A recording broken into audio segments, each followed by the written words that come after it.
Hi, hi. Welcome to Mommy Mayhem. I'm your host, Ashley, and I'm here with Savannah and Kelsey, back from Mexico. How was Hi. your wedding? Oh, it was good. It was a lot of fun. I'm happy to be back. Good.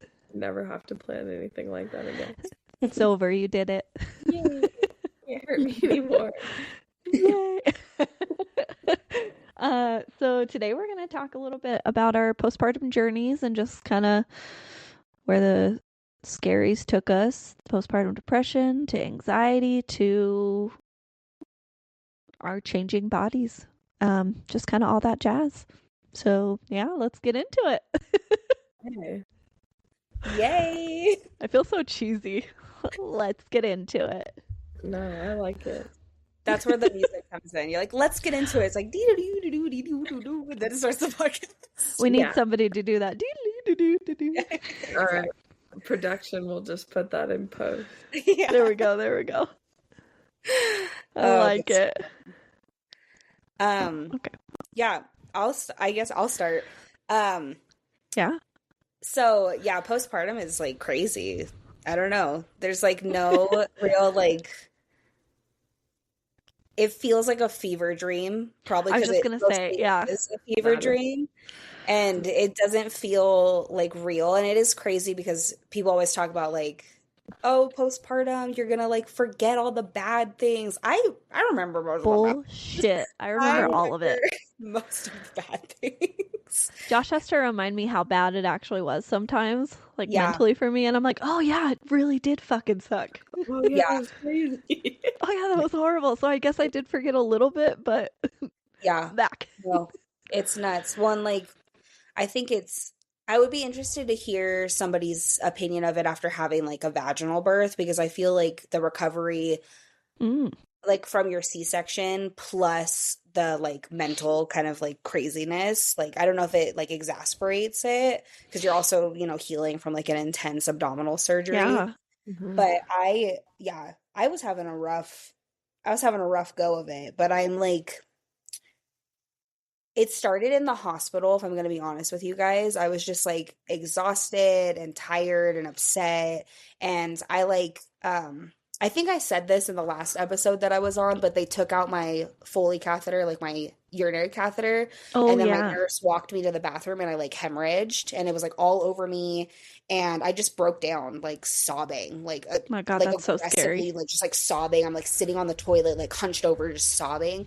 And my nurse was like, "Are you crying because like you're just crying and you can't stop, or are you crying because there's something wrong?" And I was like, I just feel like I can't do this. I was like, I have to have other people take care of me, and I can't do anything myself. Like I can't even clean myself. There's blood all over me. You like piss and shit when you're Yeah. surprised when you give birth. You piss and shit. You will shit yourself. Yeah. Unless it's a C-section, you might not. Yeah, and it's just like so weird, but I'm really grateful for that nurse because she had experienced postpartum psychosis, and she had to be Oh. hospitalized for it. And so she was like walking me through the like difference between like the quote unquote baby blues, which I still think are postpartum depression, versus Yeah. like intense psychosis. And for me, as somebody who already has like anxiety disorders and like bipolar disorder, honestly, that really helped ground me because there were times in those first couple weeks where I was like, should I go to a hospital? Like, is this too much for me to handle? Like, should I go seek help elsewhere? And like, Yeah. I never got to that point, like, thank God, but I also think I had like a really good support system. But I Yeah. think that's just like crazy. It's like some of those things that people don't talk about, or like it's kind of taboo to like discuss like PPA or PPD or even like PPP, like postpartum psychosis, and it affects a lot of women, and like it's just insane. It's crazy. Oh, and dads can get postpartum depression, which I didn't Yeah, know. they can. Yeah. Yes. I was gonna say that's a huge thing. I guess I didn't even think about until you just said it, was obviously you go through those emotional, or your hormones change and skyrocket or deplete after you give birth and stuff, but the feeling of like, yeah, everyone has to take care of you. And from just thinking about it, it's like, oh, I'm supposed to be taking care of my baby, but you just cut 7 layers into my body. I can barely sit up. Now Yeah. you're having to take care of me, who's going to take care of my baby that I'm supposed to take care of. Like, I can Yeah. totally see that did take a Yeah. huge toll. And like, I didn't even think about that emotional effect that would have. Oh yeah.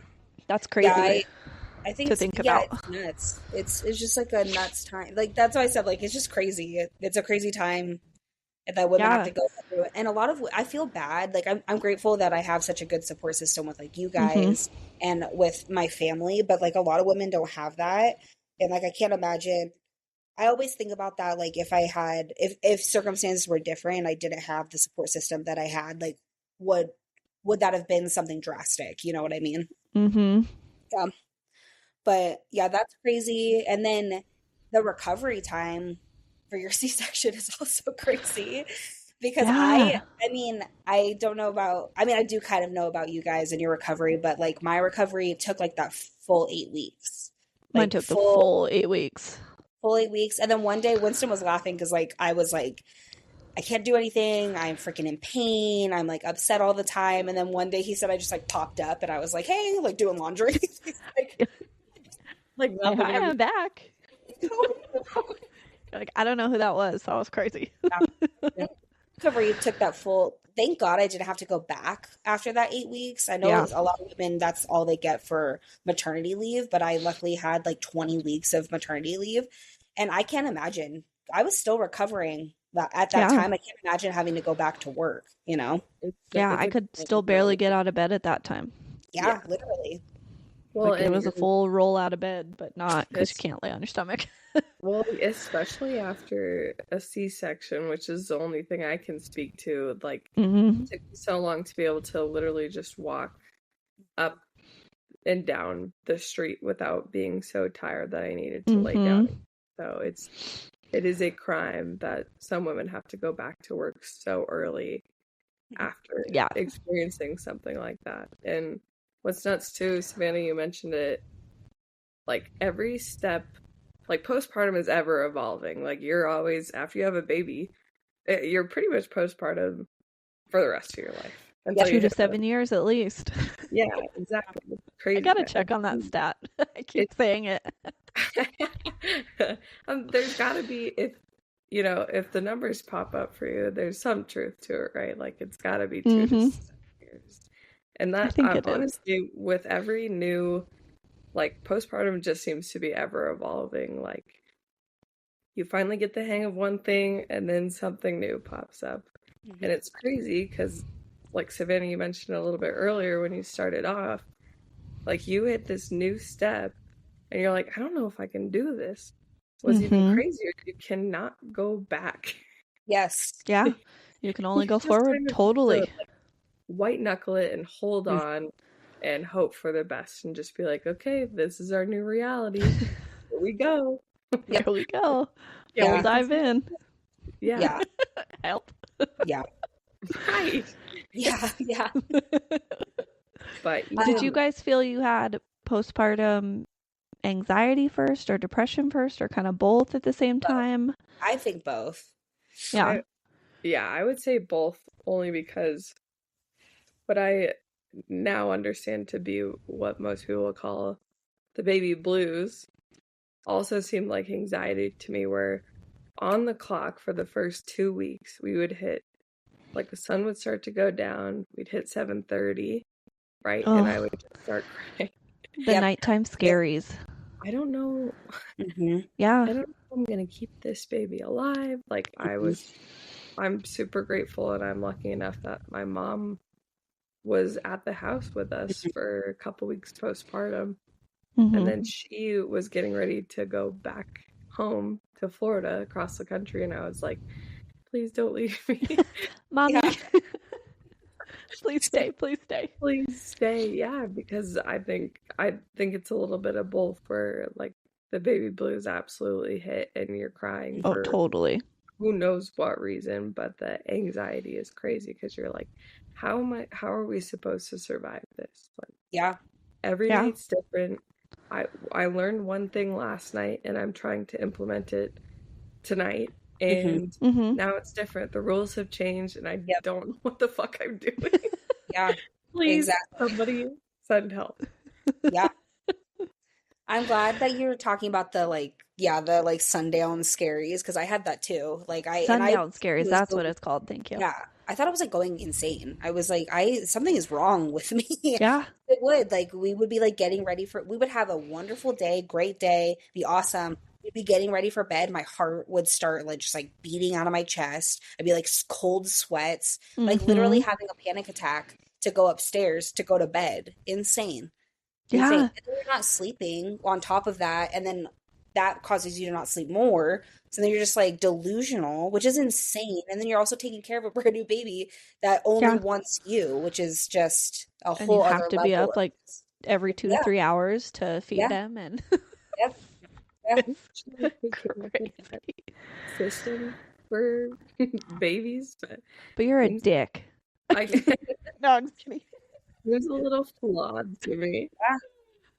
yeah, Yeah, I don't know what it is about the sun going down though, but same here. Like Yeah. yeah, clockwork every yeah, night.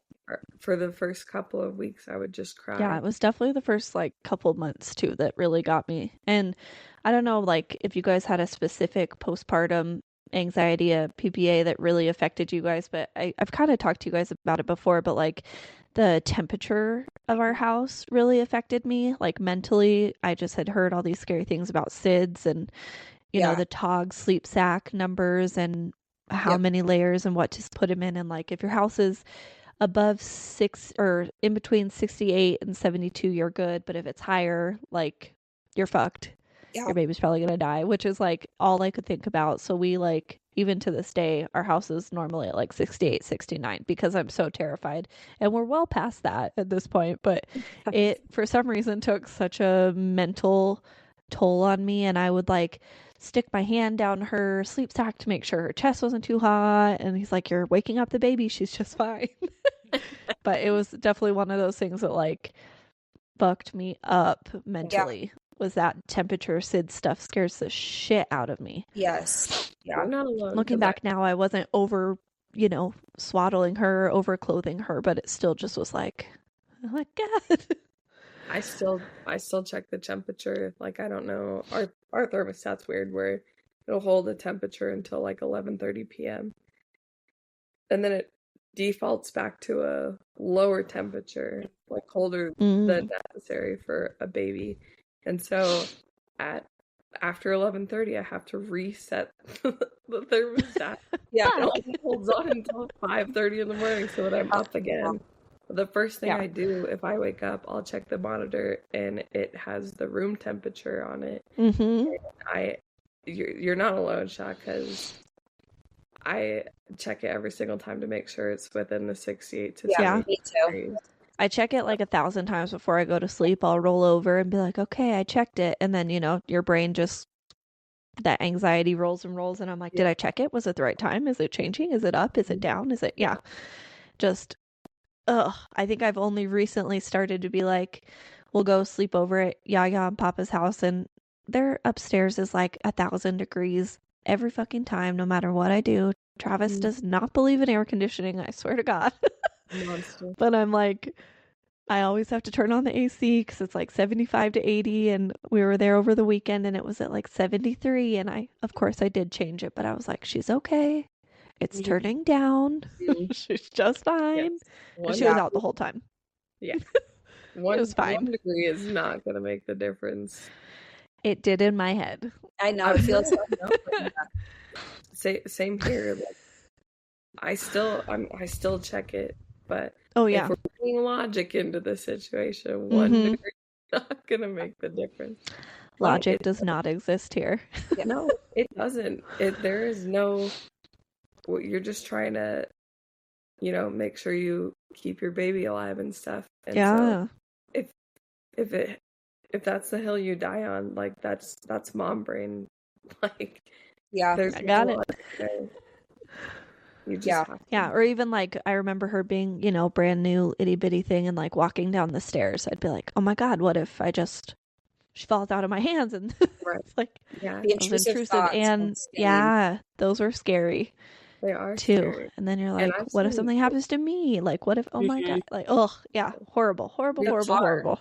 the car, I'm always like, what if Yes. I actually crashed and I didn't know, and me and Amelia are now gone? Like, Mm-hmm. I always Yeah.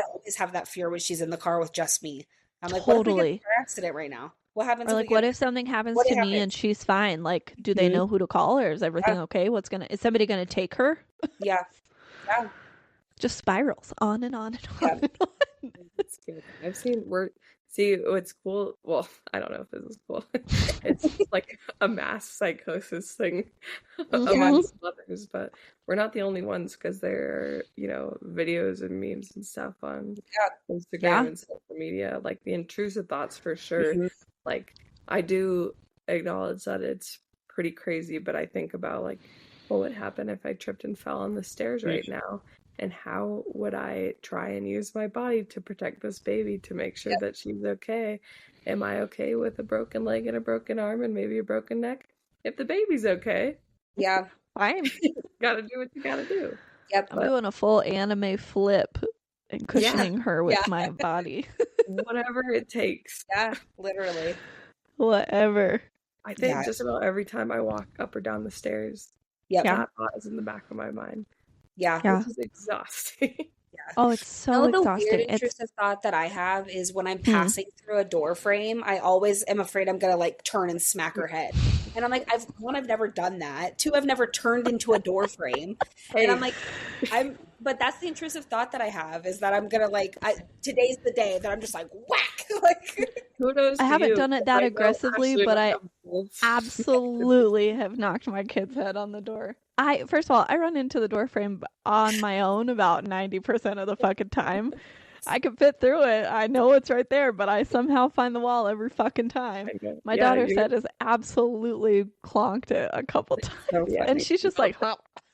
okay, but The look of betrayal. babies are so sturdy, and I think that's the other thing. As like, as she's like getting older, I'm like, oh, she's pretty, like, yeah, of course she's fragile, she's only 7 months old, but she's pretty sturdy. Like, I'm not, they're resilient.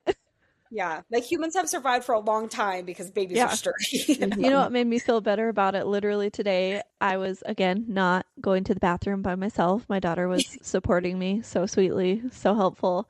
But now she slams the door and then she gets mad. So that bathroom is small enough that I can open it while I'm still going to the restroom, and she'll shut it, and so it becomes a game. So she shut it and I opened it, and then she decided she was ready to leave the bathroom, and she just clocked her head right on the door frame and just like head bop, like the pong. Yeah. And then she just kept walking, and I was like, okay, so that's where we're at. Yeah. You're good? Okay. And I have to do like my best because I react big usually, so I have to not be like, oh, are you okay? Oh my God. So I kind of have to like, oh, you good? Okay, good job. Yeah. Walk it off. You good? Yeah, I'm dramatic. Are you surprised? What? What a shock. Yeah, but we're definitely getting it, especially because, she just runs full running at this point in circles all over the house. So she falls on her butt like 90% of the time. She's still learning, and but sometimes it like her butt hits the floor so hard that you're like, did you just bruise your tailbone? You good, girl? You okay? And they just get up and keep going. Kids like take some crazy falls and just get up and keep going. Because if I felt like that, I'd be gone. I'm gonna need a full brace if I fall like that. Used to exist. I'm gonna need a new hip.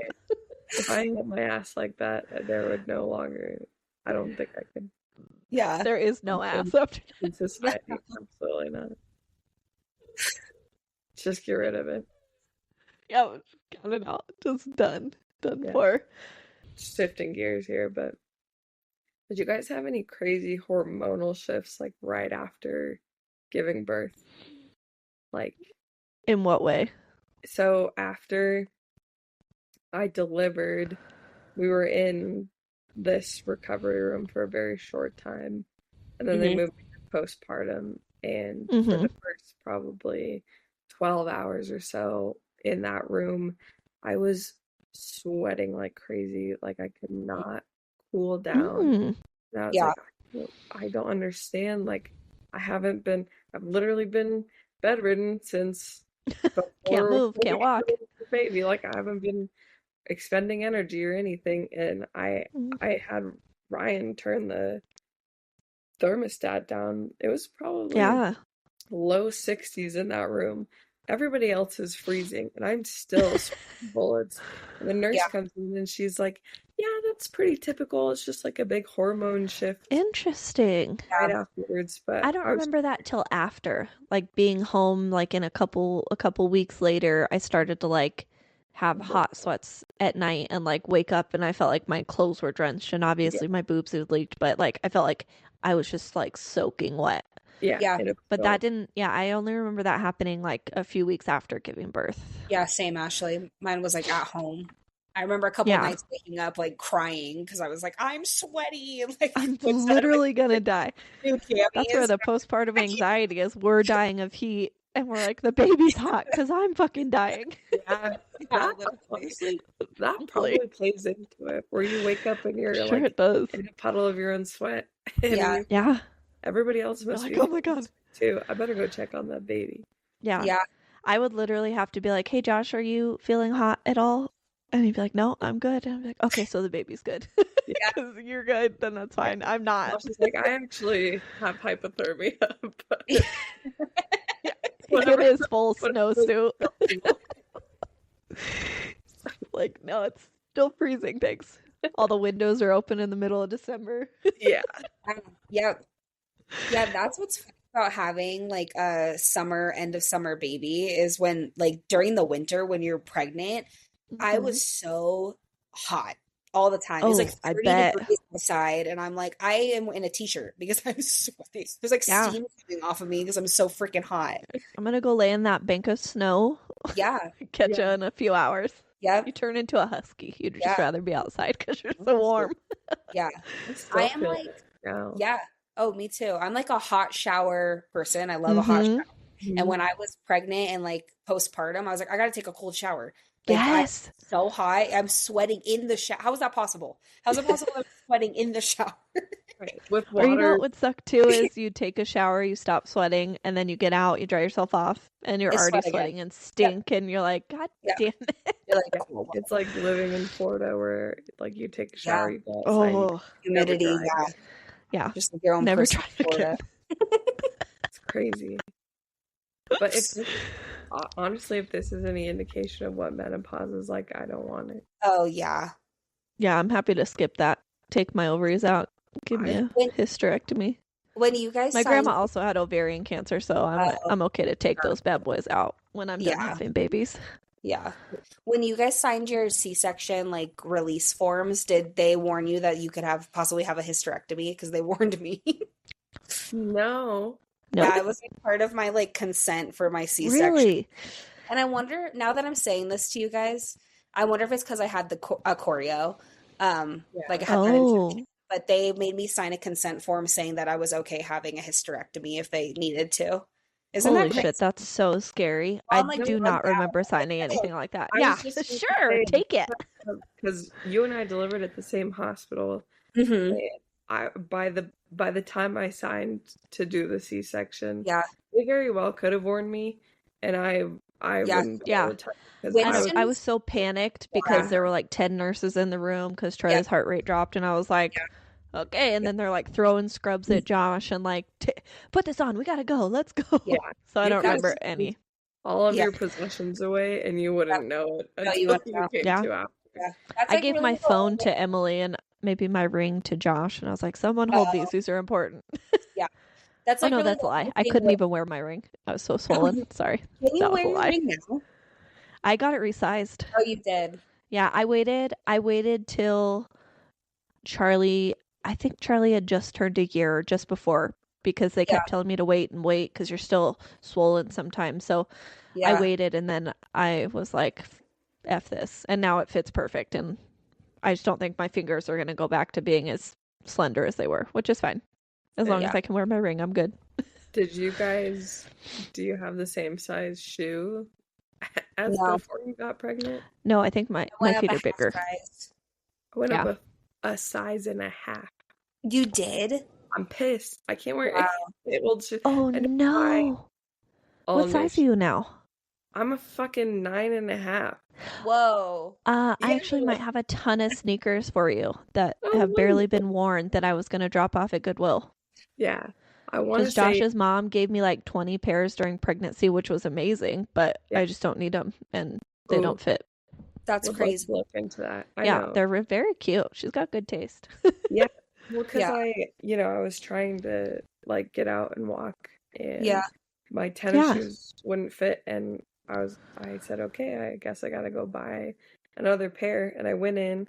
I'm usually an 8, so I was like, okay, I'll try an 8.5. Those were tight. 9s were Shit. slightly more comfortable, Oh my but goodness. still not a lot of room.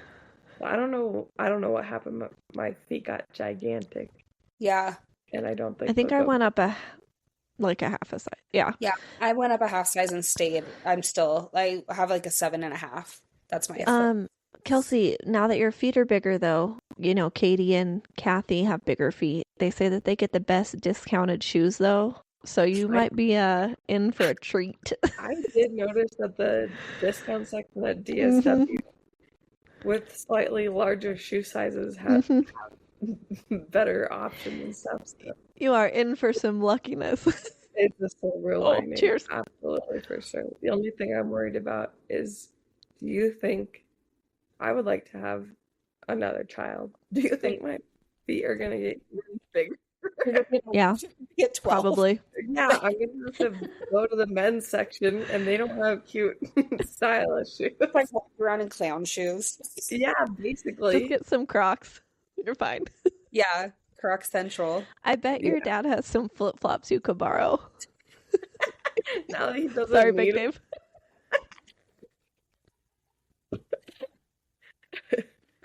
Sorry, Big Dave. I don't think he listens. It'll be fine. Good. Plus, I think he's given people so much shit over the years. This is just all of it coming back to him. Oh yeah. My mom FaceTimed me after your guys' wedding, sorry, sidetracked. And she was with Big Dave and Grady, shocker.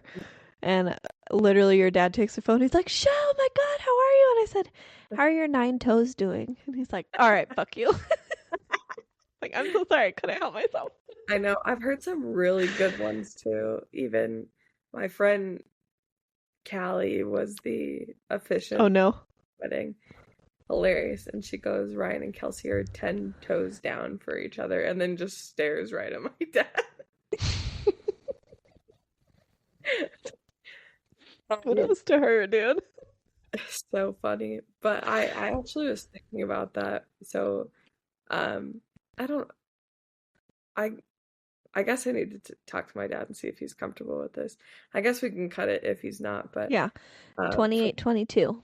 Yeah, for those that don't know, my dad recently had his right big toe amputated, and the only thing I can think about is how if like he can't wear flip-flops anymore because you can't put that little thing in between your toes. And he loves flip-flops. And just move to the next toe. That's what I said. I said just do your middle toe and your ring toe. Right. Your pointer toe and your middle toe and you're good. Sorry, Big Dave. That's a thinker for all you listeners out there. You just not wear flip-flops anymore? Are you purely a slides person now, or do you just move that insert? You just move a toe over. It's like trying to think. I'm so sorry for anyone who's offended our family. Copes by dark humor, so I'd like to apologize in advance. We can all reach out to him if we need to cut it. We need to cut it, but yeah. It's like thinking about how a dog would wear pants. Like the pants not all 4 legs, or just the back half.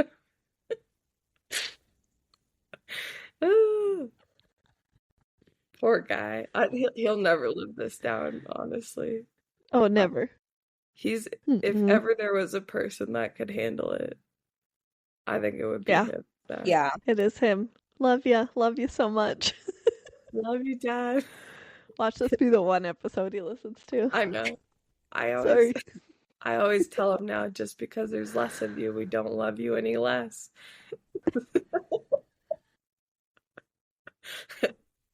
I'm gonna tell him that next time I see him. I know, it's hard not to be an asshole about it. Yeah. It's the only He way told I'm me my neck comfortable. threw up for like 12 years. I'm coming in Right. hot. No, it's just all coming back to him now. Totally. Okay, Okay. we should get back to So I was gonna say, postpartum. what were we talking? 30-35, just in case, cut. I think, you said you guys had postpartum anxiety and depression kind of at the same time. For me, I felt like I probably did have PPD, but I just didn't realize it because I was so hyper fixated on the PPA part. And I don't know a lot about PPP, so maybe you can get more into that, Savannah. But with postpartum depression, I don't think that really hit me, or I really noticed it until like the 5 or 6 month mark, maybe. I think that's kind of too like when the baby excitement wears off. I know that's kind of a horrible way to put it, but like, everybody can go back to kind of reality. They're like, oh, you're fine, you're a mom. And then it gets like really lonely. Everyone gets back to their world, which is totally normal and totally fine. But I think that that's kind of when that loneliness and depression definitely hits a lot harder, was for me at least, was that 5 or 6 month mark. And I was definitely in just a really sad mindset. I was very lonely. And I was so lucky and grateful to be home with my baby, but it's very lonely being a mom sometimes. It is. And like, even like doing stuff like this, I would have never imagined doing it at that phase just because of where I was mentally. Like, I didn't want to. I just kind of wanted to be lazy and snuggle Charlie on the couch and just kind of waste away a little bit, but make sure she was good. She's good. No. She's happy. She's fed. She's napping. I'm going to wither away though. I get it. Yeah. It's easy to fall into like everybody, you start off with so much support. You're so grateful for it. Everybody's like, oh, you got it down. No issues. We don't have to worry about you too much. And you feel a little bit of that pressure to be like, oh shit, now I have to have it down and I can't lean on people as much because they expect me to have it figured out. But like you said, everything changes day to day, so you're like, wait. They keep changing the fucking rules every single day. They do. They're so tiny and bossy. Everything's new. Just when I think I have it. Yeah. Like sneak attack. Wait for the teeth. No, I was just about to say it. I think Savannah and I are experiencing a couple of Rem's cutting teeth right now. She's got her first cold. Yep. She just got some shots today. So you're down for the count. Last couple of nights are rough. For sure. Yeah, Melon had the flu, then she had a cold, now she's cutting 2 teeth. And now I'm pretty sure we're in a sleep regression. Last night, she woke up every fucking hour. Every hour.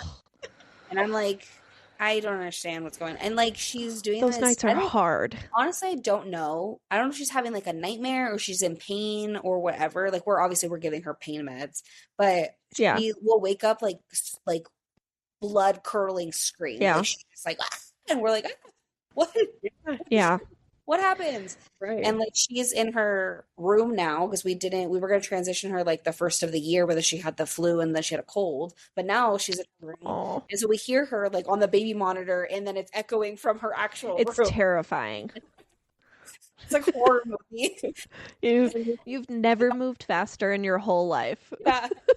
Then you make the mistake of bringing the monitor with you, and it starts that echo. It's like this screech. Yeah.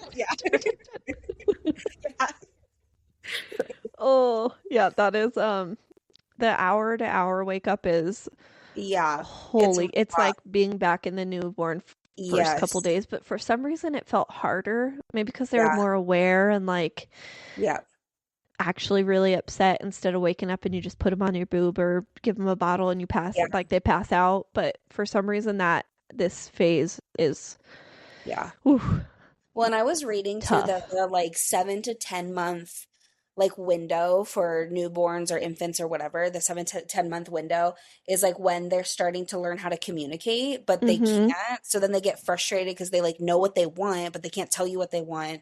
And that's like where the like those little like baby tantrums start because they're like, I want, milk or I want to go to sleep, but they can't tell you. So then you're just like Mm-hmm. going through the motions. You're like, okay, clean diaper. Okay, you don't have a fever. Okay, you got All that. the steps. Okay, you went to sleep. Okay, where's your blanket? Okay, and then you're just like in this like mode because they're trying, like they're trying so Yeah. hard to be like, just do this, you idiot. I just Like, want this one don't you thing. understand this cry means this by now? You've known me for 7 months. Literally. What do you want? Just speak. Say one word. Yeah. Yes, say your one word, which is just Just- duh. Duh. Dada.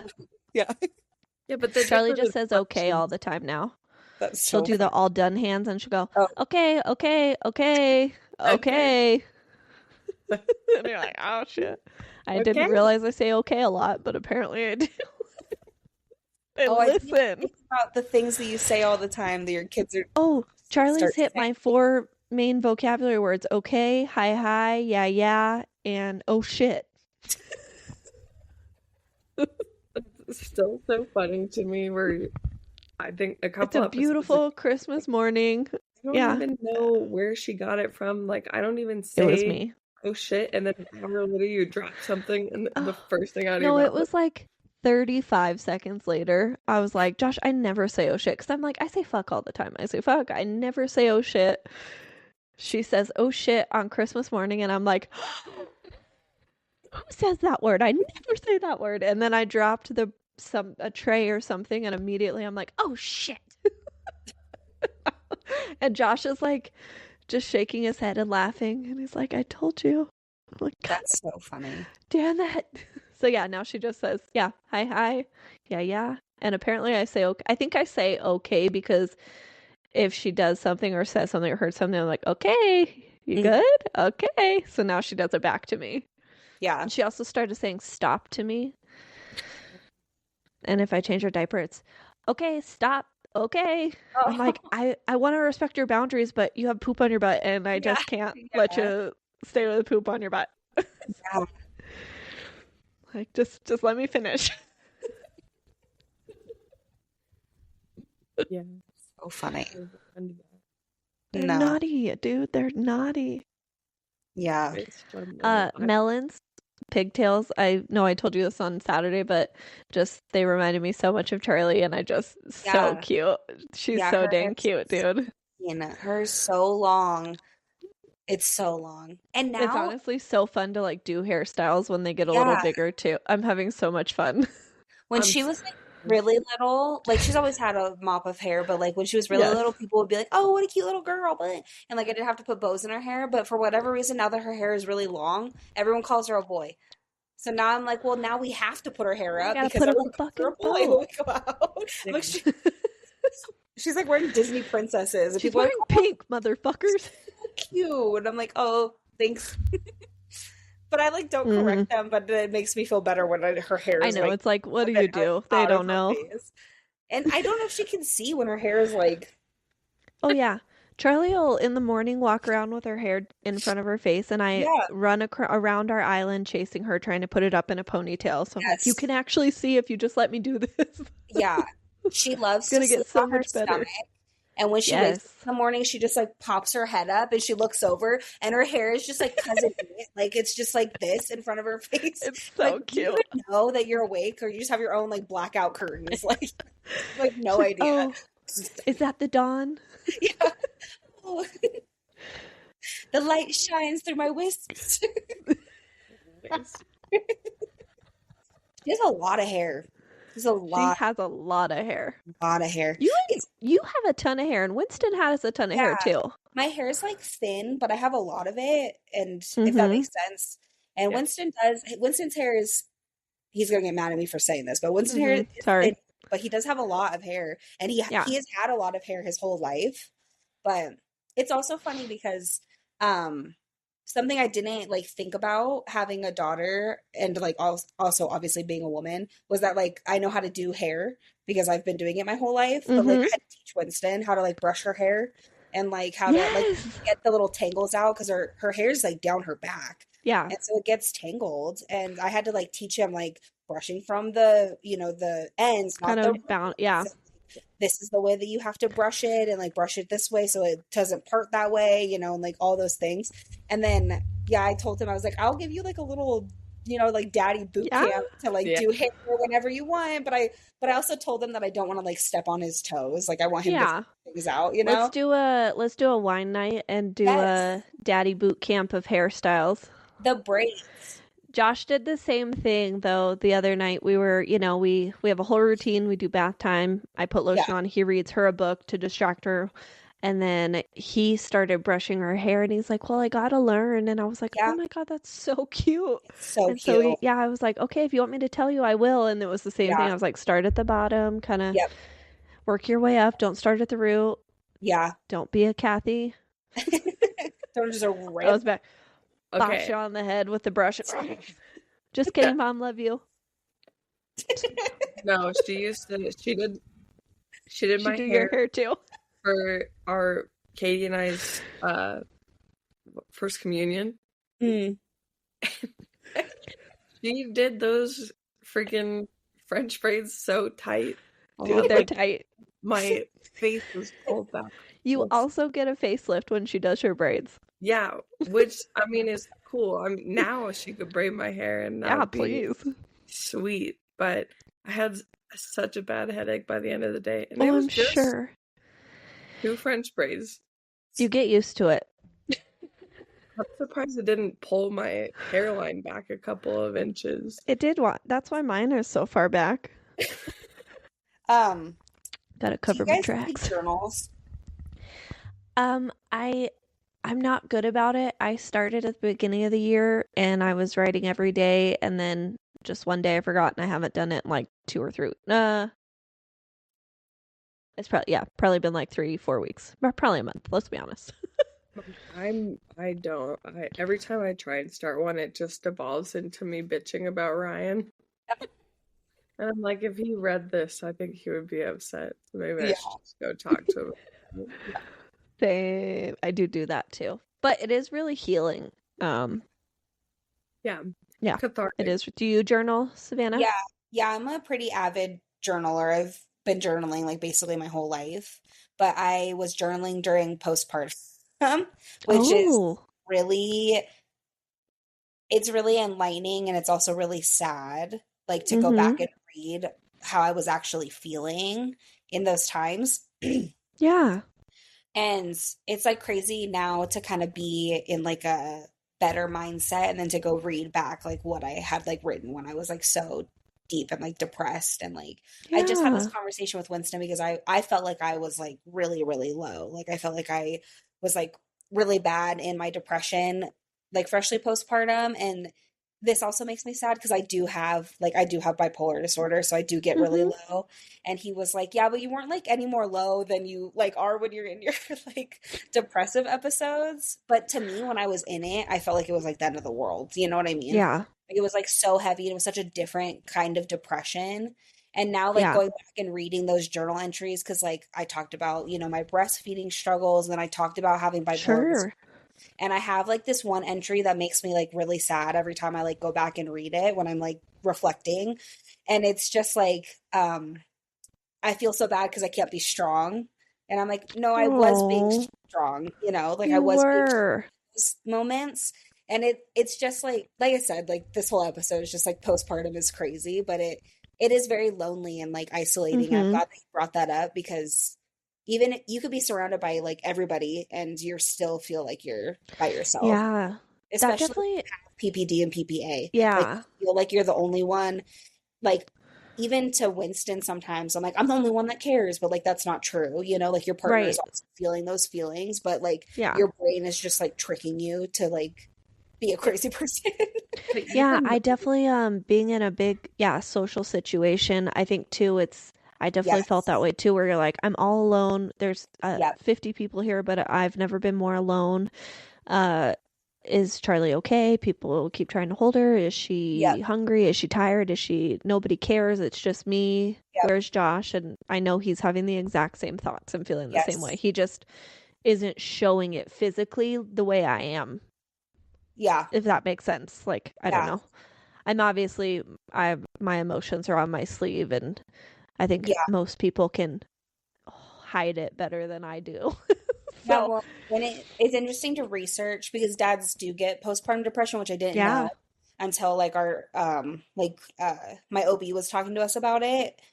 Um and like that's sad too because I think a lot of people like ignore the dads in Mm-hmm. like every situation, honestly, when it comes to parenting. They just like don't think that the dads can do it, or they have like this preconceived Yeah. notion like the mom's doing everything, and like that also makes dads have PPD, which Mm-hmm. is kind of crazy to think of, you didn't give birth, but you still have like this emotional and like honestly Totally. hormonal like toll on you, Yeah. Yeah. I mean, they And just watched their wife go through the most excruciating Mhm. pain they've ever gone through. Now there's this Yeah. whole perfect tiny human they have to take care of. Your wife is also healing, and Hmm. then your whole world is also changed. Like, you can't, Yeah. yeah. I mean, we I had somebody once told me it's like, you had, and I don't fully believe this, it just is coming to me, but it's like you had like 9 months to mentally, physically prepare that you were having a baby, and nothing changed for them until that baby's there. And Yeah. then it's like, everything's changed. Oh, it's real. Like, everything's really changing. Yeah. And it's like, obviously everything really changed for us too when the baby's here, but like our bodies went through such a physical toll and mental toll and stuff. And it's like that sudden, like, smack in the face of like, Yeah. everything's oh, completely different. Oh, Yeah. no, Now that you but guys I say think that, that's, yeah. I realize I probably owe Ryan an apology because I was in my own shit, only Yeah. worried about my stuff, and I'm sure it's super easy for people to, like, I'm sure I've done it too, where it's so easy to invalidate his feelings Mm-hmm. because he Totally. didn't necessarily like go through the pregnancy and stuff. Mm-hmm. And a Yeah. lot of it does, like, mom is just default parent Hmm. Yeah. usually. Yeah. So it's super easy to brush off any feelings, depression, anxiety that they're having around taking care of a kid. And I know Ryan and I, when I realized he was kind of getting low Mm-hmm. around, having a child and stuff, a lot of Hmm. his anxiety was from just financial stress of having a kid. And he Mm-hmm. felt like he's like, I'm not growing the baby or anything. So I feel like that's my responsibility, is to make sure that we're good financially. And Yeah. that's stressful in and of itself. Yeah. Totally. So That definitely, Josh felt a lot of that as well. Yeah. yeah, I gotta Winston go too. apologize to my husband. She's like, I'll be right back. Give me 10 minutes. One of the things that Winston told me, because and I think I spoke about this, but I had really, really bad like morning sickness, which is Mm-hmm. idiotic term for it because it was all fucking day. But It's all uh, day. yeah, I had really It's a bad morning fucking lie. sickness. Yeah. Yes. And then have like, I have bursitis in my hips. So I was having like really bad hip pain and I was throwing up all the time. And then like the emergency C-section and then like the breastfeeding issues and kind of just like all these like compounding things that I was like getting mad at myself for. But Winston said that the things that were making him like kind of depressed and have anxiety is that he couldn't do anything for me. Like he couldn't help me with any of Yeah. the nausea. He couldn't help me with my pain. Yeah. The C-section, he couldn't do anything. Like there was nothing he could freaking do at that point except just come Yeah. to me for melon. And then like even after the fact, like I was so upset that I couldn't do things by myself. And Yeah. he was like, he's like, I'm trying to help as much as I can. I was like, no, I know that, but I'm still upset. So it's just an Yeah. interesting, when you like look back on it, like there are two parents and, Totally. like, I don't Our know. journeys No, are so different. yeah. Yeah, our journeys are so different, but they're both so valid. Yes. And I do agree, like, obviously we deserve all the praise in the world. We fucking created a human life, and Yeah. our For whole sure. bodies changed. Everything was different, but they had to watch their person go through that, and Mhm. had to watch us throw up for 9 months, and there's Yes. not a lot they can do Yeah. except, hold your hair, or, Hmm. you kick them out and they just kind of, hey, Yeah. love you. Really. You're like, we need some mystery, get the fuck out. Do you want ginger ale? Yeah. Do you want a cracker? And then you turn into a monster and you're like, get out of here. That was literally me. I remember I remember Love you, being honey. first trimester and I was like hunched over the toilet as one is. And Yep. I remember Winston vomiting. Winston just comes in with water, puts it on the counter, and he just goes, I am so sorry. And then yep, that's really it. That's all you can do. Like, yep, get the fuck out. Thank you. Yeah, please leave. Thank you. That's amazing. So true though. And then once you're like at the very end, your hips are expanding, you're so uncomfortable and they just want to help and you're like, there's literally nothing that you can do except get this baby out of my body, but it's not time yet. So nothing's helping. Shout out to the dads. Shout out to you guys. You're not forgotten. Sorry for being mean sometimes. But also, you did this. But like, Kelsey, you said you guys want another baby. Yeah. Are you gonna wait like the full year after your C-section, or what? When are you guys thinking about trying? Or are you gonna share that? You don't have to, but you don't. Yeah, I don't mind. This is not medically recommended. I'm just gonna preface that.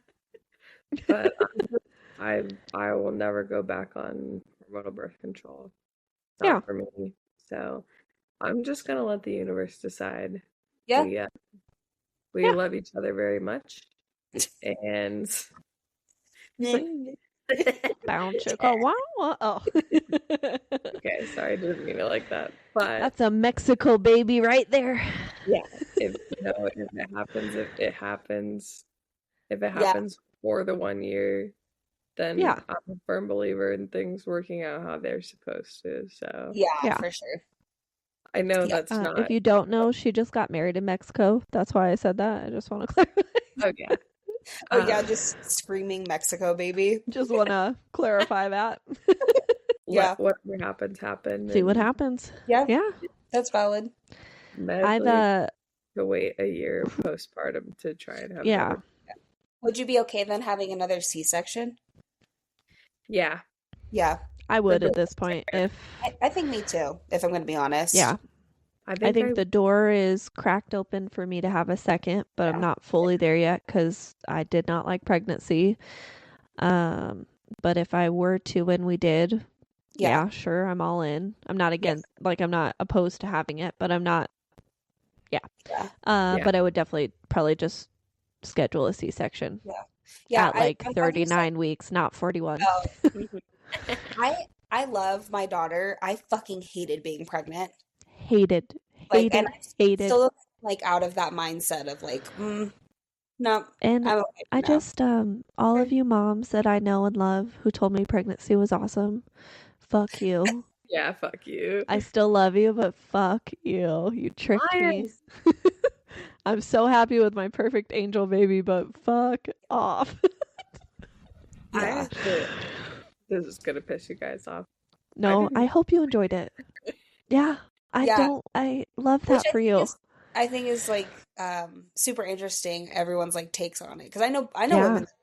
They're love being pregnant. I could be pregnant for the rest of my life. And me, a month in, I was like, yeah, not about it. I will say, I mean, I fared pretty well. I got lucky with I was nauseous. That's great. I never got sick. That was super cool. Yes, that's awesome. Then, towards the end, my ankles swelled up and my joints hurt. Especially when I was lying on my side in bed at night, my hips were so fucking bad. Yeah, yes, But it wasn't really until right up to the end where I was like, okay, I'm done. I've been doing this long. Okay. Yeah, you're right anymore. Yeah, I think I enjoyed yeah. I think I was obviously super excited when we found out, and then the first trimester nausea hit. Yep. The food aversion hit so hard. I could not eat anything. I was having such a hard time.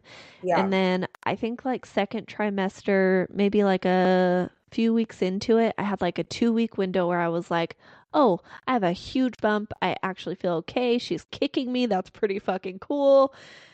And then she got bigger and I got bigger and I was like, okay, get this fucking baby out of my body. And the nausea came back and I was like, fuck. Yeah.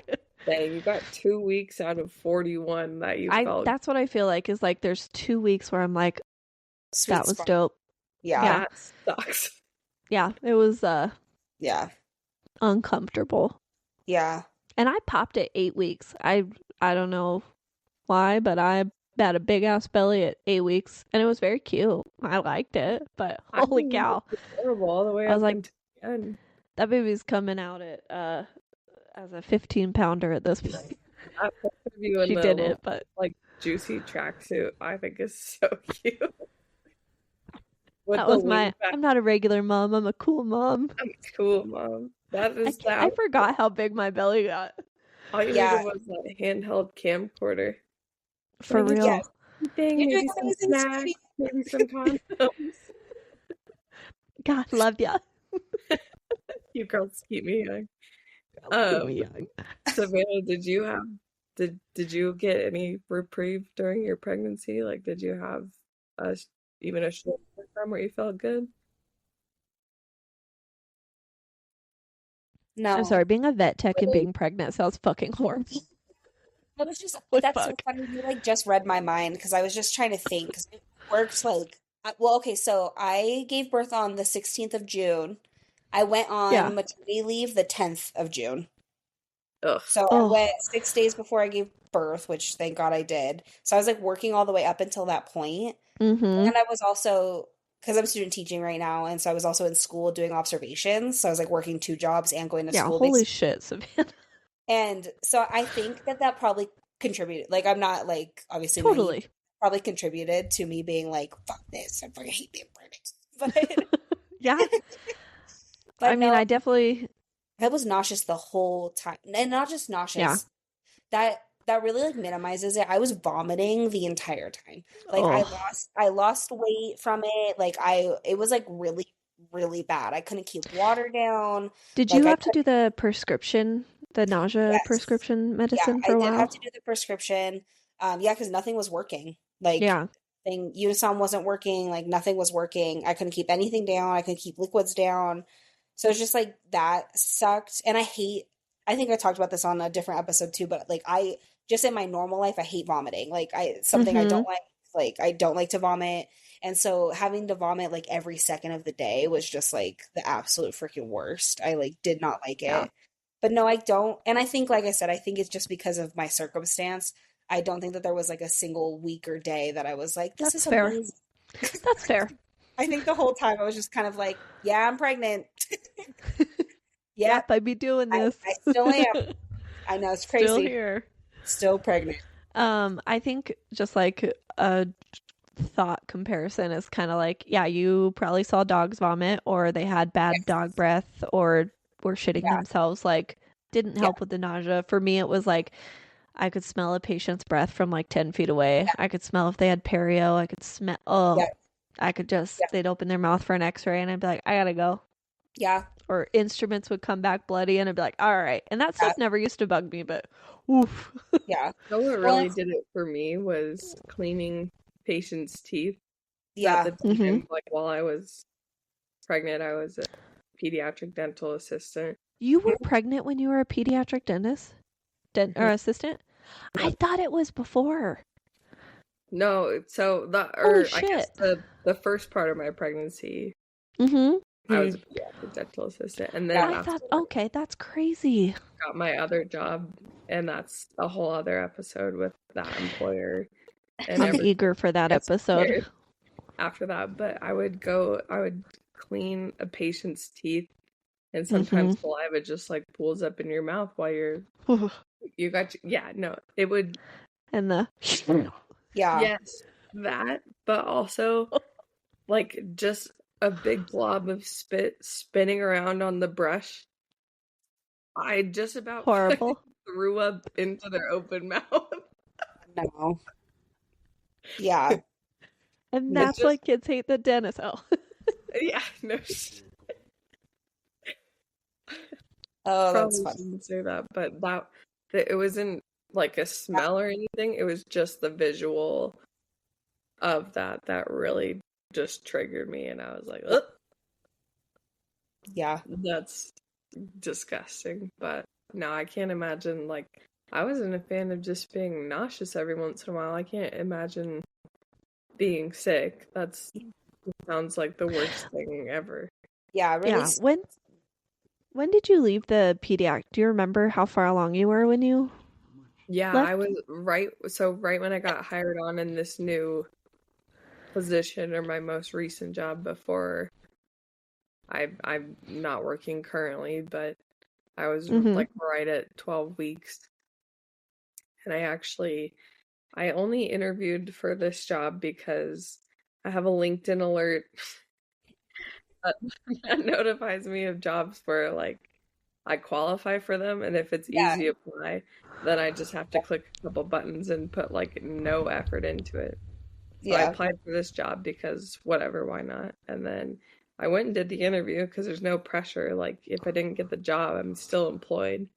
Yeah, They exactly. Right. ended up offering me the job. Before I accepted it, I was like, hey, I am pregnant. So just so you know. Yeah. But they Don't can't discriminate. do Oh, anything wait. about that. Right. Yeah, they can't do anything about him. So I Yeah, accepted. tune in for that fucking episode. This We're one's a blasting everybody. Goodness gracious. It is. We're putting everyone on blast there. I know, it's crazy to me just thinking about how blatant they were about not treating a pregnant employee. Yeah, we should do that episode soon because you had a very traumatic, discriminative experience. Is that the right term? Yeah. Discriminatory. Yeah. Yeah, it was not okay what happened to you and how you were treated. Yeah, No, it was. When you told me, Kelsey, I was like, "What? What are you talking about?" I know. Yeah, I was like, call my brother. Yeah. There's one thing on top of another, and I'm like, come on, guys, you cannot be this bad at compliance issues like that. It's crazy. Yeah, that is insane. I'm ready to put these peeps on blast. I'm ready. I'm naming names, baby. Tune in for that episode. We're not redacting these names. Yeah. Maybe. Was that subtle? No, it wasn't subtle, but I think it's funny. Yep. Did not win. Fuck the Patriots, dude. Yeah, fuck the Patriots. Okay, I loved the halftime show, dude. I thought it was so cool. It was so good. I love him. I don't know Spanish, but I wish I did, and I've never vibed more. Yeah. My Nana, I love my Nana like so much. And Yeah. if probably nobody knows this, but my Nana is Mexican. Like, I'm half Mexican. And she's just like this cutie patootie, and she loves her Latin men, and she called me. And I love her already. And I was like, yeah. She was, what did you think of the halftime show? Oh my god, I love it. You're like, Nana, what do you think? I just love Bad Bunny, and I'm like, I love you. And like, you're so funny. I love her. Yeah, she cracks me up. Yeah. That's so cute. I love that. Yeah. Oh my gosh. Yeah. Do you want to do a little explanation on PPP? I don't know a lot about that. Postpartum psychosis. I didn't know a lot about it that? either. No, I did not have. I just don't know anything about it. Like, disclaimer, I did not have postpartum psychosis, but my nurse, who was my nurse in the PACU after my C-section, she did have postpartum psychosis. And essentially, like, so there's 3 stages of postpartum depression. There's the baby blues, which they say is just like general sadness, like it's just your hormone drop all over the place, so you're crying and like you just don't know why you're crying. It moves up to postpartum depression when like it's inconsolable, like you're just crying all the time, you're crying over like things that shouldn't be making you upset. And then postpartum psychosis is like the next one up. And my nurse was telling me that her postpartum psychosis, she she literally told me that she had to call her mom to come pick up her 2 kids after she had her second, Oh, because she had to go check herself into a hospital because she just kept thinking, I'm just going to throw this kid against the fucking wall. And she meant it. She was oh like, I my cannot stand these gosh. fucking kids. I'm going to just throw, that's like the Damn. next, it's like the next level. Like, it's like, which is Oh kind of my gosh, insane, that's so right? Like, of what scary. I just said, baby blues is you're sad. Ooh, Yeah. you're just general sadness. Postpartum depression is like you're inconsolable. And then psychosis is Mm-hmm. like you're hallucinating, you're delusional, Oh like my delirious. gosh. Like she said that it's like insane.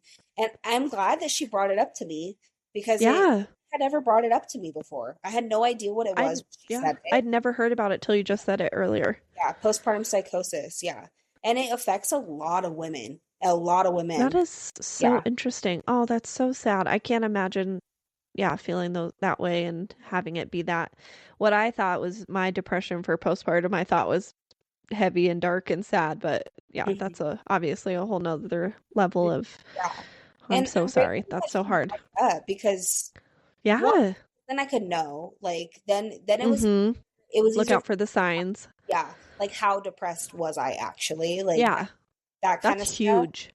Yeah. And then she also, because like I said, that story, like that I was like uncontrollably crying because I had hemorrhaged and like it was just Mm-hmm. like not a normal and like a relative after you, right after you give birth, normal. Sure. It wasn't like a normal response to the situation that was happening. And that's why she brought it up to me. She was like, hey, like, I just Yeah, want to let you know, like, what's going on? Do you need help? Are you, and I also appreciate that because she had Winston leave. Like she had Winston leave with Amelia. Like they took her to the nursery and she asked me in private. Like she was like, are you okay? What's that's going really on? nice. What's happening? Which I think there's very That's giving women birth. supporting women. Yeah, I was just about to, like giving birth, you lose a lot of your like dignity when you like you're I have naked, no shame anymore. everyone's touching you, you're pissing Yeah. and shitting all over yourself. I threw up Yeah. while I was in labor multiple times. Oh, I Same. threw up on myself, like I threw up multiple, oh, like you just like lose a lot of dignity. And I was really grateful to my nurse that she took me aside and gave me that little piece of like you're that's allowed to be really sad. amazing. And also kind of like a little slap in the face too, which I needed, but like just Yeah. like a little slap in the face too of being like, you are okay. Like you are allowed to be sad, but then you have to get Mm-hmm. back out there. Like you are allowed to feel those feelings, but then you Yeah. got to just like pull yourself up. And if you can't pull yourself up, you need to reach out to somebody. Yeah, like a good check-in I with really yourself. like that. Be Yeah. like, Yeah. it was cool of her to share her experience too, because I Yes. know Totally. a lot Yep. of times, especially during pregnancy, you'll read about different things Yep. and you've Yeah. sort of understand it in theory, but in practice it Yeah. looks so different. So for her to give you like a tangible like example of what we're looking for Yes. as like a red Mm-hmm. flag that's gonna indicate, hey, this is a problem and I need to get extra help, Yeah. was Yeah. super cool of her to Yeah. do that. And I don't think that there's, That's wild. I really had no idea that that was such a thing. So I mean, yeah. Well, and I to think be like able to it's such a advocate for taboo. that. Yeah, exactly. And it's so to like taboo to even just like talk about mental illness, like just in general. And it's like Mm-hmm. even more so after you give birth, and like being postpartum and stuff. And I think like there, this is just like my little PSA to everyone out there, Yeah. but like there's a lot of helplines, there's national helplines, there are a lot of women's shelters, Yeah. hospitals. You can just call a hospital and tell them what's going on. They can walk you through what's happening. And a lot of those things are 24 hours. So if you do ever feel like you don't have somebody to pull you out, you do. There Yeah. are options. You do have somebody that can help you. So, We can also post some links in our oh, yeah. description if there's we can post some phone numbers. Yeah. Producers. Looking at you guys. Looking at you. Yeah, But no. no, I think that's a great it's kind of again like what the whole point of this is you're not alone, and if you need help, like please reach out. Obviously we're not professionals, but if you just need someone to talk to, you can always email our email and Yeah. just reach out. We're happy Yes. to share your stories and Yeah. happy to give you some phone numbers and links for guidance and assistance if you need it. Yes. Yeah, you're just not alone. No, you are not alone. And I also do want to say, I know it's probably can be pretty scary, especially when it concerns, being postpartum and just having had a child, the last thing you want to do is be, separated from them in any way. Yeah. And it might be scary to, come to terms with it or be honest with yourself that you are experiencing some scary thoughts and some scary emotions and things like that. But those resources are in place to help you. They're not there to, take your kid away from you, which actually, like, postpartum anxiety, I have a lot of that. Like, whenever somebody makes a judgment on one of my parenting calls, I'm like, I'm worried that they're okay. This is a whole other thing. I talked to my therapist about this already, but yeah, like, I don't know. There's a particular individual who always makes comments about parenting decisions for me, and I'm like, that motherfucker's building a case against me to take my child away from me and blah blah sort of deal. So I just want to say from that perspective, it is okay to ask for help. That's what those resources are in place for. And it's better to reach out before things get too crazy. Like, yeah, there is no shame in asking for help. No. I totally agree with that. You should, don't, I think that's a big thing about becoming a new mom as well, is not that but it's like, at least for me, it felt like even though I was feeling so lonely, I was feeling like I didn't have any help or assistance, I could have also reached out, but that was my own level of, I knew what I had and I didn't do it. But I think there's just something that takes over you where you're like, well, I have to do everything. I'm the mom. I have to take care. I have to provide. I don't need help.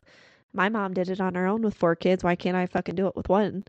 What's like, it almost felt shameful to ask for help. And, being here 14 months later, I'm like, I did it and we survived, but I could have been a lot happier and a lot more at peace if I had just, reached out to someone or started therapy sooner or tried to get anxiety meds sooner, which that I did try to do, but whatever.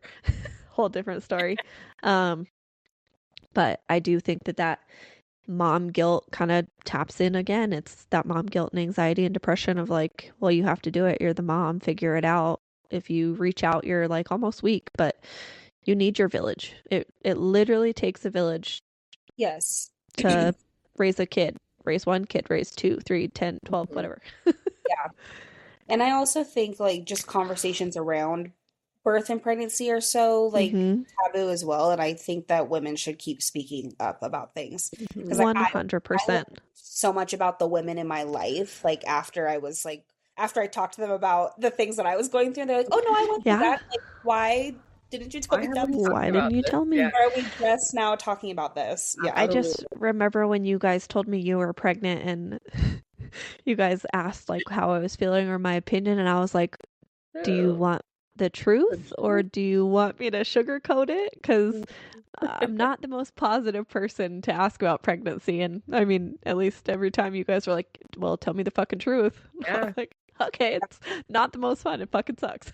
Absolutely. But even like with my best friend who was pregnant, I'm like, am I being too honest? Do you need me to like tighten it up a little bit? Do you want some positivity? I was like, I can make some up, but I just don't have some. It just wasn't the best experience of pregnancy for me, but I don't know why it was so shameful to tell somebody that I was struggling. And, I'd talk to my mom 2 or 3 times a day and I would, be like, oh yeah, it's kind of a hard day. But really inside I'm like screaming, like, please come here, come visit, come help. And I just like wouldn't ask for help. And I know that there's people who probably don't have that same village or people to reach out to, but kind of like what Savannah was saying, there are other options. There are people to talk to and reach out to, and like, it can be a really lonely time, and it's okay to ask for help. Sorry, my whole ramble. If you do have the village, lean on them as much as you can. That's what they're there for. And if they don't want to help, they'll let you know. I was also gonna say, like, this is just like my unsolicited advice to like women who are pregnant or like thinking about getting pregnant or even just like new moms in general is get an OB that actually cares about you, cares about you, as a person and a woman, because when I went in for my like checkup, my 6 week appointment, they have you fill out that questionnaire of like being depressed. Mm-hmm. I filled it out kind of not truthfully, and my OB called me out on it. And Oh, she was like, so for this question, I think the question was like, I cry at like random things. And I put like never. And then she came in and she was like, you don't cry at sad movies. You don't cry at like sad songs or books. And I was Yeah. like, yeah. She goes, I need you to answer truthfully. She goes, what's wrong? good What's for happening? her. But like that's it. I mean, I love her. We could do a whole Good conversation. doctor.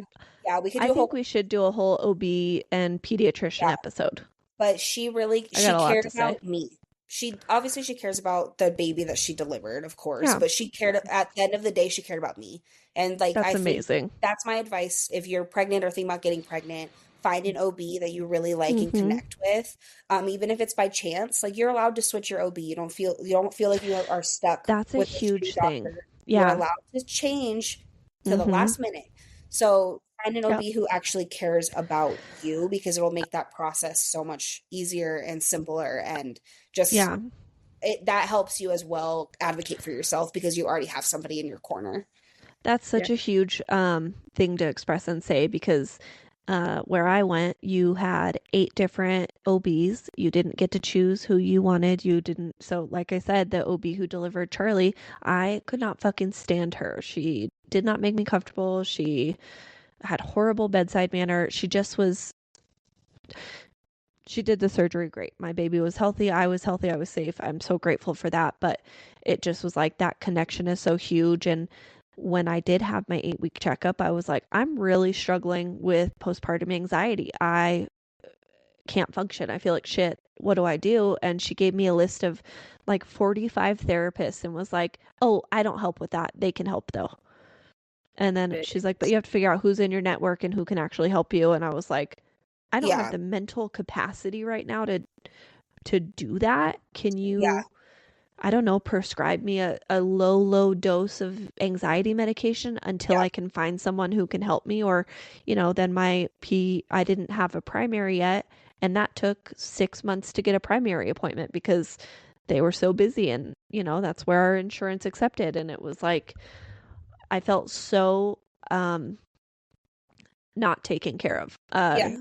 during Well, like, my even my ultrasound appointments, checking up everything. It was like, you're in, you're out. I see a new doctor every time. I saw a nurse practitioner a couple times and I got kind of annoyed. I loved her. She was amazing. I wanted her to deliver my baby, but because she was a nurse practitioner, she couldn't deliver the baby. And I was like, unfortunately, I don't want to see her because she won't be there in the end. Like, she can't deliver. That's what they told me. She couldn't. So I was like, I love this nurse practitioner. If she could deliver my baby, I would have her and choose her. But they were like, oh, the nurse practitioners here aren't allowed to. Go ahead, Savannah. Okay, wait, hold on. Cut this at 1:21:24. Okay. What hospital did you go to? Oh, I don't care. UC Health. You don't have to cut that. Fuck them. Okay, that's I'll say insane. it And till I'm blue in the face. NPs can deliver babies, they just can't do surgery. Yeah.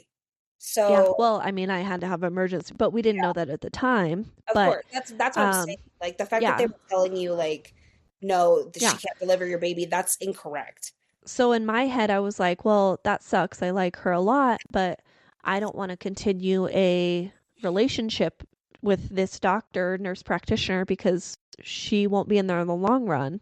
And then that's kind of when I started to find out, like, obviously you can't choose who's during your Mhm. delivery. It doesn't matter, which thank God for the nurses, labor Mhm. and delivery nurses. Oh my God. I will die on that hill for you. You're amazing. I loved you so much.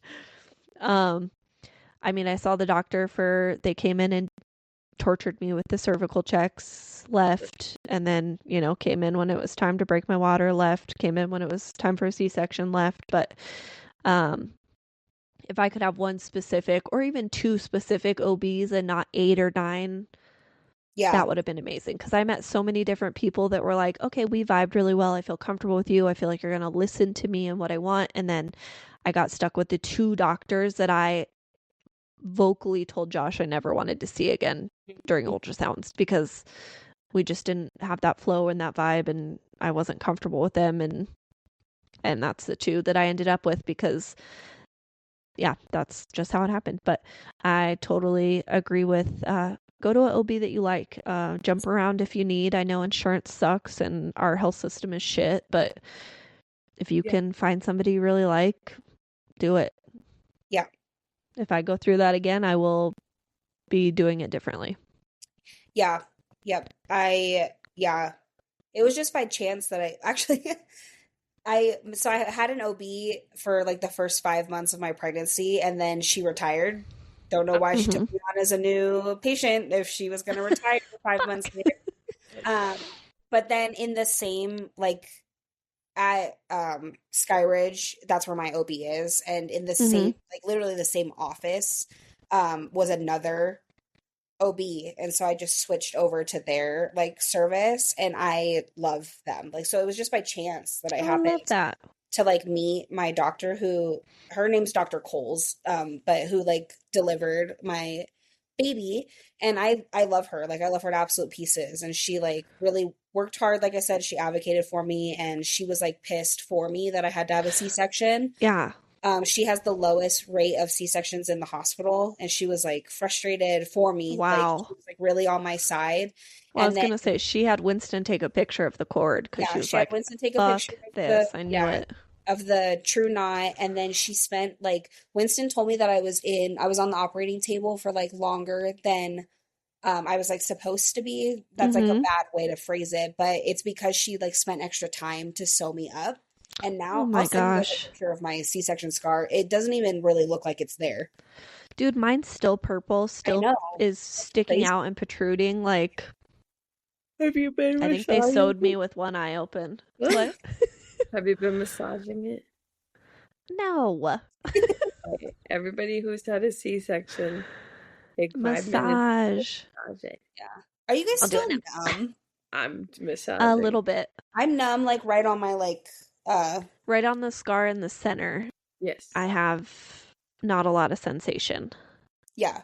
Like right, like it's not even on my scar, but it's like on my, my little spare tire, like right in the middle, like straight vertical up. Same. But it's like it is numb. Right in the when center. I like am washing my body, I'm like, oh, that's like numb, like dentist numb. It feels weird. It's like the tingle. Yes. Yeah. That's how right in the center I can feel it. And I'm like, oof. It doesn't feel like my skin. Yeah. Oh yeah. It doesn't feel like it's part of me. It's so weird. Yeah. Did you guys it's not on my body. Did you guys get a lot of stretch marks? Oh yeah. I'm covered. Like my tummy and thighs. I don't know, stretch marks. Literally shoulders down, I'm covered in stretch marks. Really? Those oh really? I was gonna say my tummy stretch marks just started to get lighter. My C-section scar, like I said, is still fucking purple, but yeah, it's mostly in my tummy and then my thighs. I've always had some stretch marks in my thighs, but they definitely got bigger and more prominent as I got more pregnant. Yeah. Like on the underside of my arms, on my boobs, stomach, love handles, hips, legs, ass, butt. This is crazy. I have stretch marks on my like vagina, like the front part. Really? Oh. Yeah. Wow. Is it just from the stretching of your belly? Yeah. Oh. Is that what? I know. Crazy. That's crazy. Yeah. I mean, show you if you want. But it's literally like, yeah, I this is sad because I should probably know the terminology of my own genitalia, but like the vulva? I don't know. I don't know. I don't know what you're talking about. The your labia, your vulva? It's like the outside? Or is it yeah. Okay. Yeah. Yeah. What's that called? You want me to look up the anatomy? Because I don't know. I don't know. Just say your pubic bone area. Yeah, basically. The anatomy of a woman. Yep. You're gonna see some shit. Like, oh, that looks familiar. Female, external. Yeah, I think your labia is your lips. Bone is. Yeah. Anyway, that's covered in stretch marks Anyways, yeah. as well. Is it?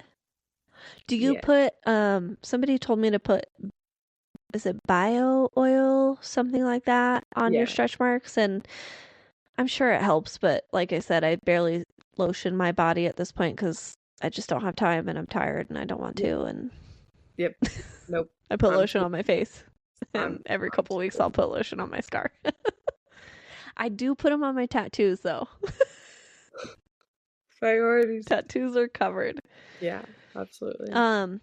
I was thinking about too, like with, all the postpartum feelings and stuff, like how much our bodies change, kind of just like you were saying with stretch marks and stuff. And I kind of feel like I only recently started to become comfortable with my body. I guess, well, not comfortable. I still don't really want to look at myself naked, but like more proud of myself and what my body's accomplished. And I created this perfect baby. She's amazing.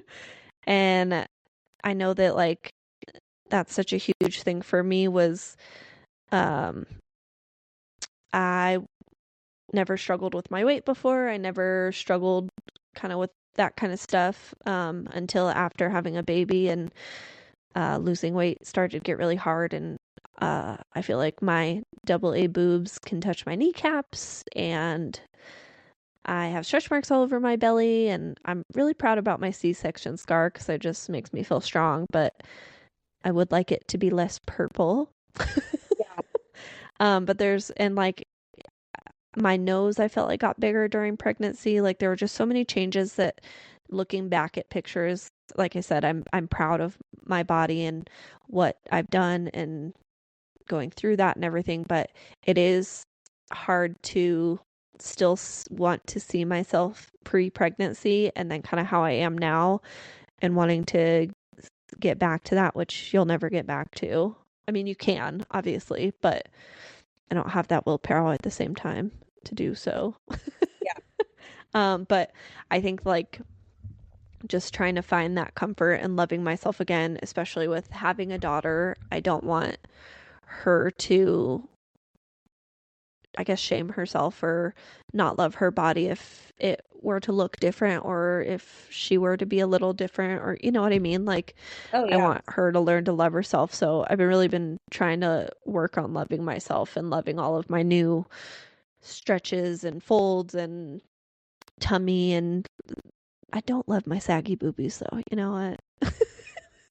That's why I was hyped to have tiny boobies, because they would always be up here, and now they're not. That's the only thing I'm pissed about. Yeah. Not true, but you know what I mean? It's like your body is so different, and it's not, it's just, it's a whole new you. You just have to learn how to be this new you.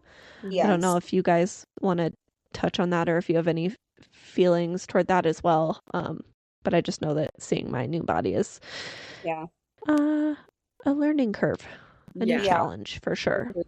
I like the way you put it though, about just putting it in the perspective of all that it has accomplished, brought you, is a great way to look at it and kind of remind yourself that it's actually so incredible that women can, like, this is kind of gross, but essentially take goo.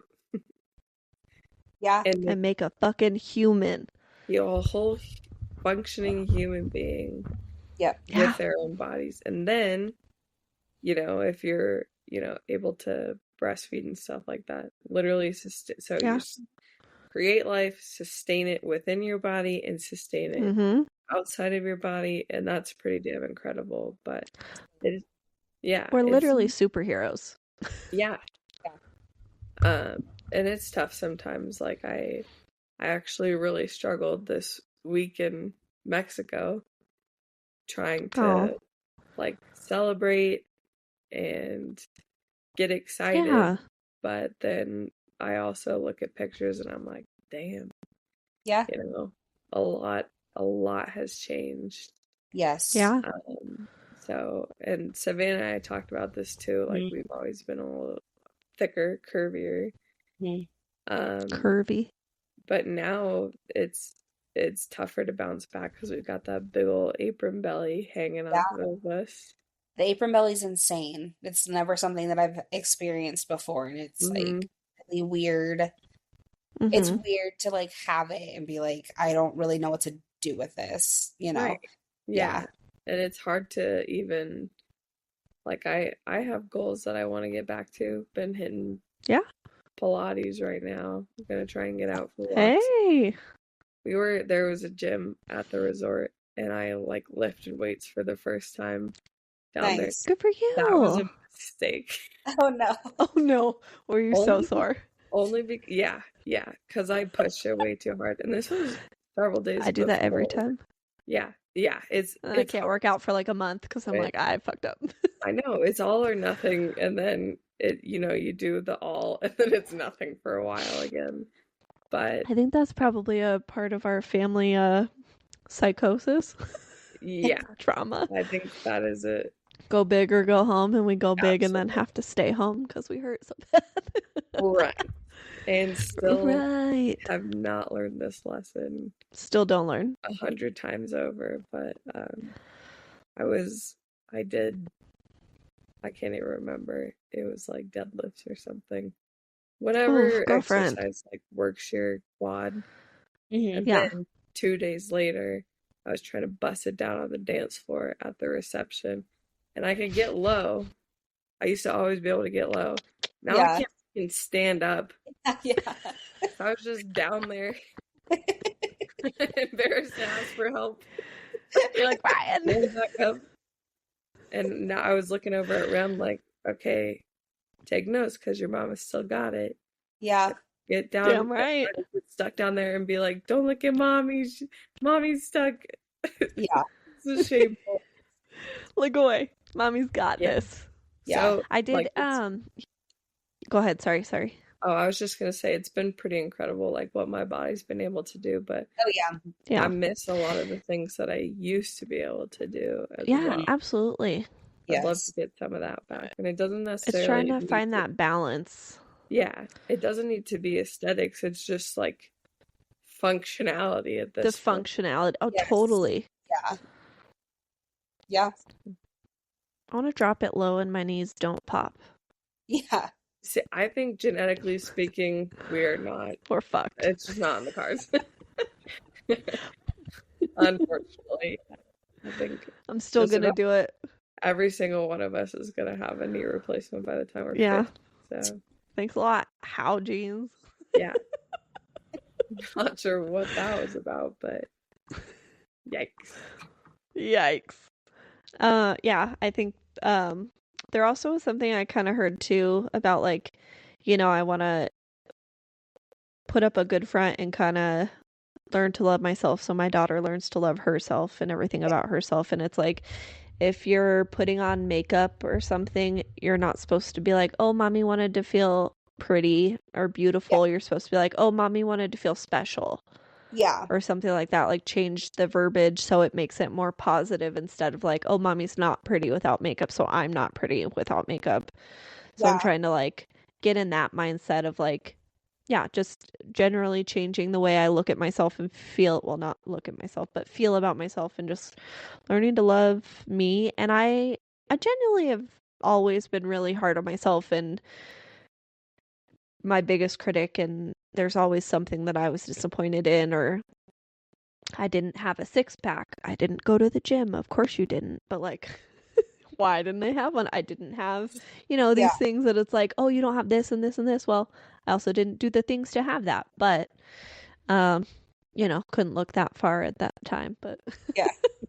it's just things like that. It's like I really want to learn to positively look at myself and love myself. And I do have to say there were some people that I watched growing up who did not love themselves, and it kind of makes me sad because when I look at them, I'm like, you are like some of the most beautiful women I've ever seen in my life, and I'm so sorry that you have such a hard time with how you see yourself, and I wish you could see yourself the way I see you and how beautiful you truly are. And so that's kind of just, I keep going in circles. But again, what I want Charlie to see is like, my mom thinks she's cute as shit, and she is cute as shit. And I'm cute as shit. Yeah, it's great. It's great to start now. Yes. And I'm proud of you for doing that, because it's a vicious cycle where you see that, and I can't tell you how many times myself or someone I love very much this past week made a comment like that, and I'm like, dang, we gotta cut that off right now. Yeah, because our girls don't deserve that. No, they're beautiful. They're amazing, and they're gonna be strong, and they're gonna be smart, and yeah. So it's nothing has like boosted my ego more, like made my self-image more positive than having a daughter that looks like you. Yes, because everyone's like, "Oh, she's so beautiful. She's so cute. Oh, she looks like you," and then you're like, "Fuck, I really gotta stop being so hard on myself." Because if she grows up and she looks like me, and every time I see myself in the mirror, I'm like, "Oh, I could change this or change that," or what's she gonna do? You know? Right. And so really, I also hope it makes you think like, oh shit, I am cute. Oh shit, I am beautiful. Because you are beautiful. You both are. Super cute. Stop. Fuck yeah. Yeah. Oh, so good looking. We were like really, really ridiculously. That's Zoolander. We're not that arrogant. Yeah. I am. But we are. Wait. I am. I'm not gonna lie. I don't totally at agree me. with you, Savannah, like walking around in public and people just being like, wow, such a cute baby. And I'm like, thank you. I worked really hard on her. So I made her from scratch. I love when people are like, she looks so much like you. And I'm like, she fucking does. That's a cute baby right there. Baby. I made that baby. I made that girl. So I had all the ingredients and I made the baby. Made this. One thing that's really helped, this sounds so stupid because I feel like I've heard it my whole life. Like one thing that's really helped with like my self-image, like, you know, Kelsey and I talked about like being a curvy girl, is honestly just buying clothes that actually fit me. Like I love the trend right now of like baggy pants and like barrel jeans because I got some ass. I have thighs, and so like wearing clothes like baggy jeans have been like just my thing, like wide leg pants and jeans and like oversized clothes because it looks good, you know. And it's comfortable before I was like, oh no, I'm not gonna buy that. It's an extra large. I'm not an extra large, you know. And now I'm like, you know what? It doesn't matter. Actually, it looks great on me, and it doesn't matter what size it is because I love that. They're just made up anyway. So exactly. Yeah. Exactly. Absolutely. So you heard it here first, folks. We're breaking generational curses. And we're breaking it. Love yourself. Beauty. Etc. Yeah. I think that definitely has a lot to do too. Obviously, we grew up really revolved around social media, and it just gets bigger and bigger as we grow up, and you know, you see all these models, or I love the Kardashians, don't get me wrong, but nobody looks like that. No. They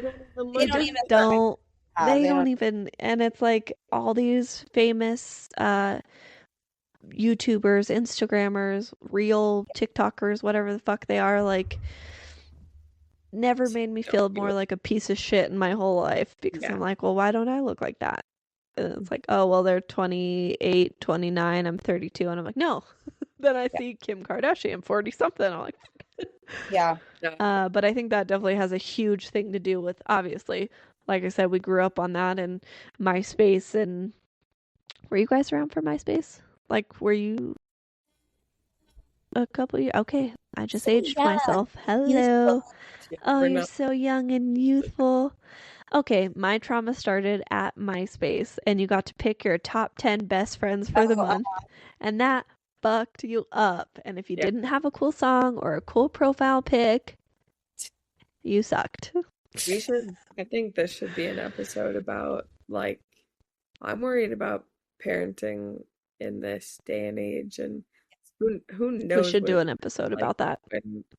When our kids are old enough to worry about shit like top 10 best friends.